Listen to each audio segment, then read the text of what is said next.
GST platform के YouTube channel में आप सभी का स्वागत है। जी हाँ फ्रेंड्स, जीएसटी के अंदर इनवॉइसिंग से रिलेटेड अब एक और नया क्लैरिफिकेशन जो है वो इशू कर दिया गया है। और ये जो इशू किया गया है क्लैरिफिकेशन, ये किया गया है एनआईसी पोर्टल, जिसके अंदर आप ई इनवॉइसिंग का जो सब्जेक्ट है उसे डील करते हैं और अपनी ई इनवॉइसिंग जो है वो कंप्लीट करते हैं। बहुत ही इंपॉर्टेंट ये क्लैरिफिकेशन जो है वो इशू किया गया है। इसमें क्या बातें बताई गई, इसके अंदर जो बातें बताई गई हैं अगर आप समझेंगे इसको डिटेल में, तो लेट सपोज आपको जो है वो एक टैक्स इनवॉइस बनाना है।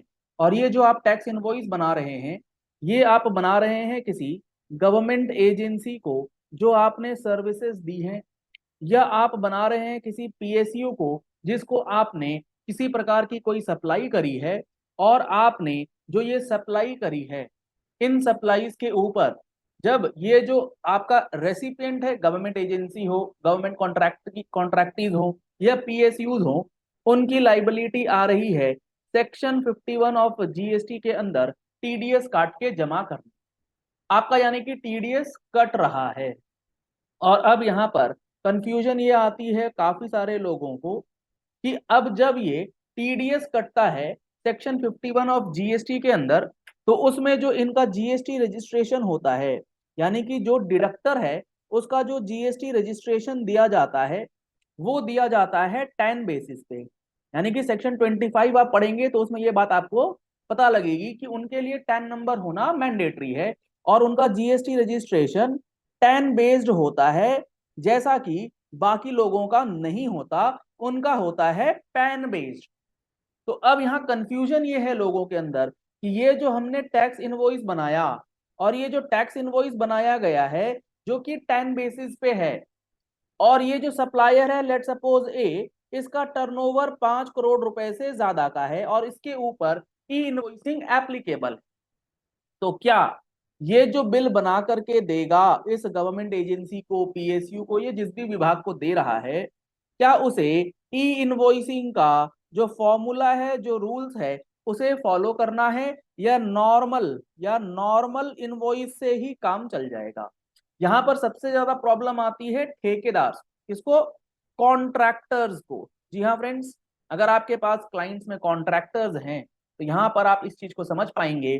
वहां आपको एक कच्चा पेपर, एमबी बुक और पता नहीं क्या क्या ला करके दे दिया जाता है, कहीं पर भी आपको प्रॉपर टैक्स इनवॉइस जो है नजर नहीं आएगा।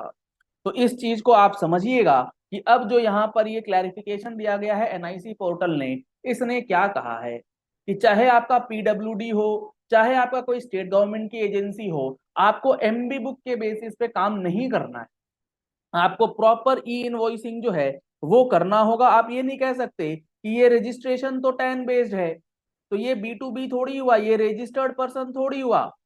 रजिस्टर्ड पर्सन क्यों नहीं हुआ, ये आप किस बेसिस पे कह रहे हैं? ऐसा बिल्कुल कहना गलत है। अब यहां पर जो क्लैरिफिकेशन है उसको एक बार फटाफट से पढ़िए। इसमें इन्होंने क्लैरिफाई किया कि जीएसटी पॉलिसी विंग ने ऑलरेडी आपको बताया है कि आपने ई इनवॉइसिंग जो है उन सप्लाईज के रिस्पेक्ट में जो कि आपने गवर्नमेंट डिपार्टमेंट या गवर्नमेंट एजेंसीज को करी है। आगे इन्होंने इस बिल लिखा कि गवर्नमेंट डिपार्टमेंट्स या एस्टैब्लिशमेंट्स या गवर्नमेंट एजेंसीज या लोकल अथॉरिटीज या पीएसयू, यही होती हैं जो बेसिकली सेक्शन 51 में आपका टीडीएस काटने के लिए लायबल होती, ठीक है, which are required to deduct TDS as per the provisions of section 51 of the CGST act are compulsory required to be registered in accordance with section 24।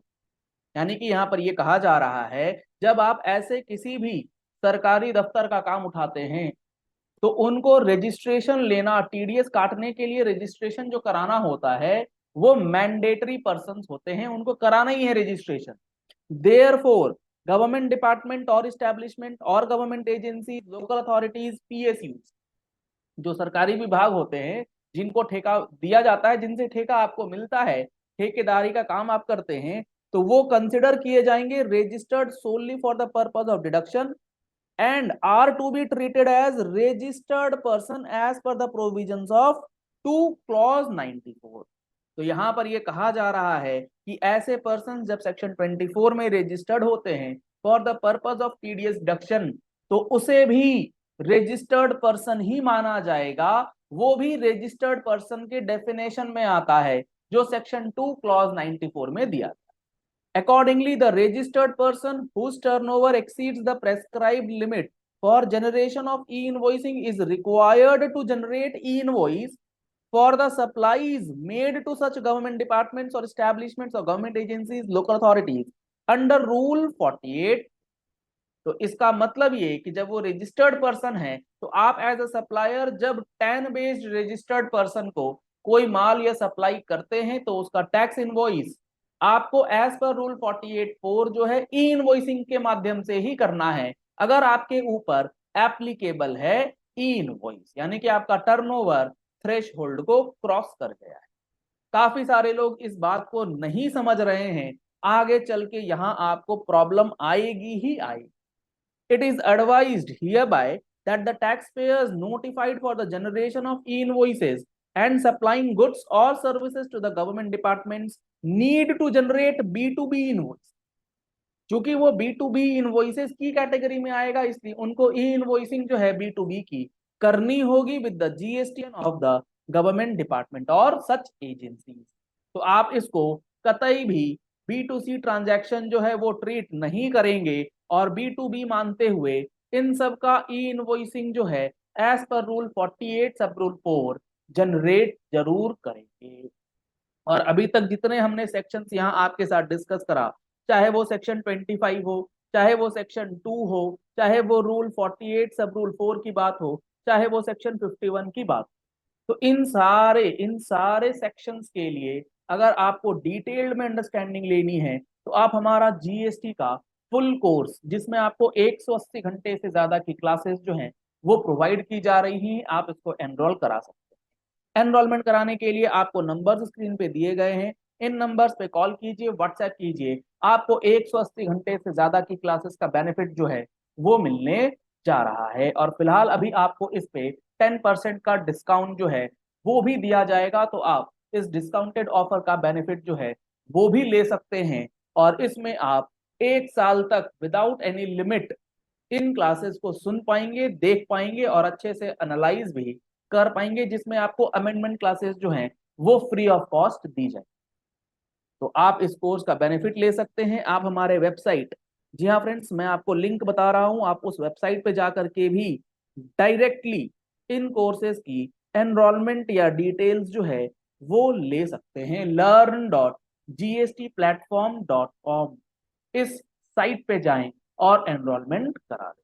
अगर आप मंथली जीएसटी इनकम टैक्स की updates लेना चाहते हैं magazine के अंदर, तो आपको मैगजीन सब्सक्रिप्शन के लिए नंबर्स दिए गए, इस पे कॉल या व्हाट्सएप कर सकते हैं। Thank you and have a nice day.